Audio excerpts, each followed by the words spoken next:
আজিৰ ভিডিঅ'ত আমি এটা বিশেষ কথা পাতিম বিশ্ব বেংক কি আৰু ভাৰতত থকা বেংকসমূহৰ প্ৰকাৰসমূহৰ বিষয়ে।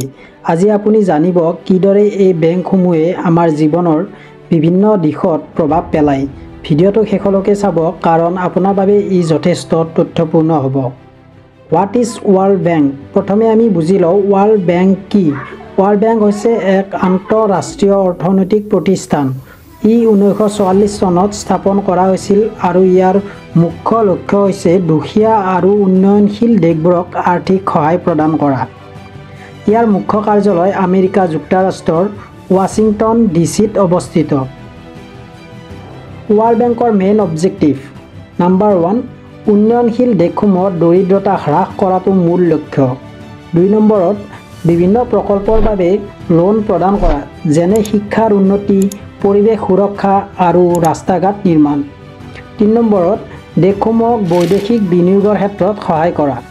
সঁচাকৈ ক'বলৈ গ'লে ৱৰ্ল্ড বেংক এটা বেংকৰ দৰে নহয়, কিন্তু ই দুখীয়া দেশক সাহায্য কৰা এজন মিত্ৰৰ দৰে কাম কৰে। Types of bank in India. এতিয়া আহক আমাৰ দেশ ভাৰতত বেংকসমূহৰ বিভিন্ন ধৰণৰ সম্পৰ্কে জানো। ভাৰতত বেংকসমূহক মূলতঃ প্ৰধান 5টা ভাগত বিভক্ত কৰা হৈছে। নাম্বাৰ 1, কমাৰ্চিয়েল বেংক বা বাণিজ্যিক বেংক। এইবোৰ সাধাৰণ লোকৰ বাবে হয়, উদাহৰণস্বৰূপে SBI, ICICI বেংক আৰু HDFC বেংক।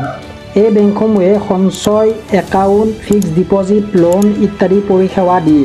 ভাৰতৰ ইকনমি উন্নত কৰিবলৈ এইবোৰৰ মুখ্য ভূমিকা পালন কৰে। 2 নম্বৰত, ৰিজনেল ৰুৰেল বেংক বা আঞ্চলিক গ্ৰাম্য বেংক। এইবোৰ বিশেষকৈ গাঁও বসতিপূৰ্ণ অঞ্চলৰ লোকৰ বাবে হয়, উদাহৰণস্বৰূপে আসাম গ্ৰামীণ বিকাশ বেংক।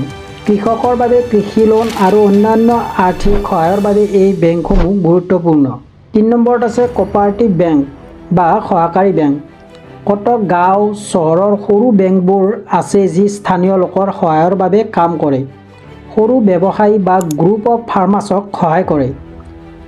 4 নম্বৰত আছে স্মল ফাইনেন্স বেংক বা সৰু বিত্তীয় বেংক।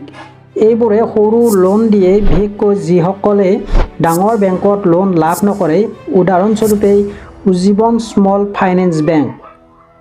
5 নম্বৰত আছে ৰিজাৰ্ভ বেংক অফ ইণ্ডিয়া। সকলো বেংকৰ পিতৃস্বৰূপ হ'ল RBI। ভাৰতৰ সকলো বেংকে RBIৰ অধীনত কাম কৰে। ই ভাৰতৰ মুদ্ৰা নিয়ন্ত্ৰণ কৰে, ইঞ্চুৰেঞ্চ দিয়া আৰু নতুন পলিচি বনোৱা হয় ইয়াৰ দ্বাৰাই।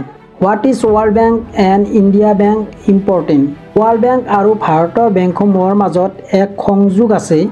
ৱৰ্ল্ড বেংক যেতিয়া কোনো উন্নয়ন প্ৰকল্পৰ বাবে ভাৰতে ধন লয়, সেই ধন আমাৰ বেংকসমূহৰ যোগেদি দেশৰ বিভিন্ন ঠাইত খৰচ কৰে, উদাহৰণস্বৰূপে নতুন ৰেলপথ বা ৰাস্তা ঘাট নিৰ্মাণ।